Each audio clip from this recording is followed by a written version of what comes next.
Hi guys, welcome back. Today I want to talk to you about a couple of things.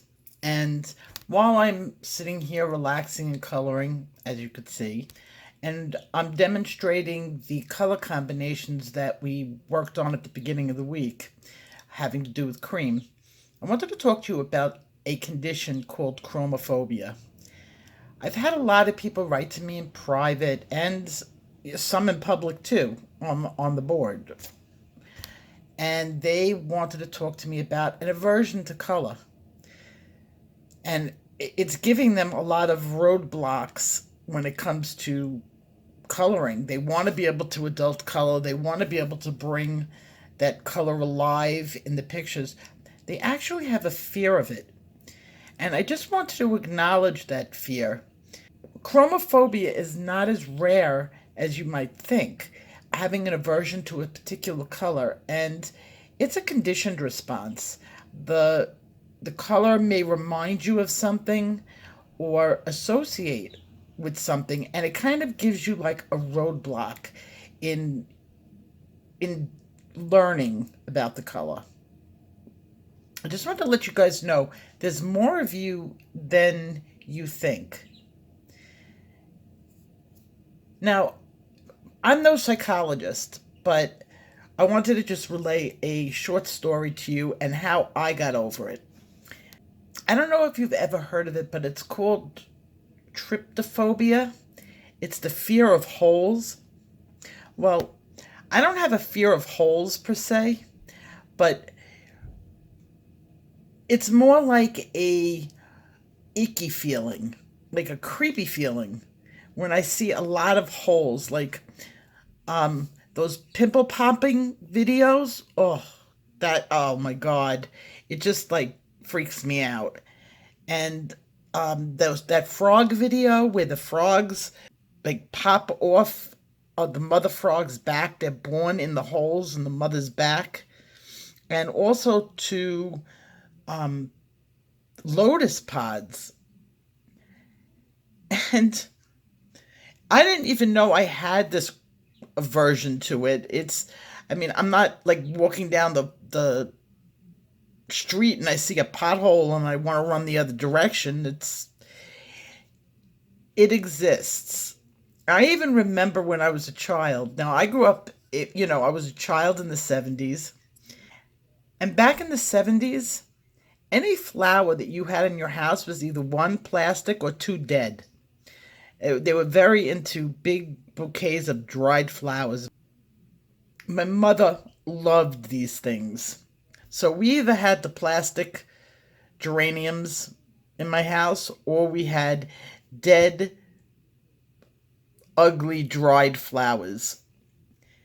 And there were these lotus pods there. Now, my mother thought that I liked these lotus pods or something because I used to take them and I used to hide them.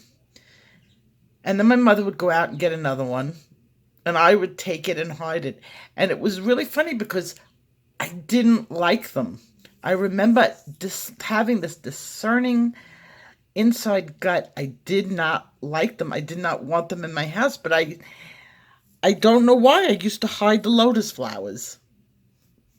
And then later on, my own daughter came to me and said, I hate, holes. And I was like, what? She's like, and then she described how she felt when she saw that picture of the lotus flower and the picture of the frog with the babies on his back.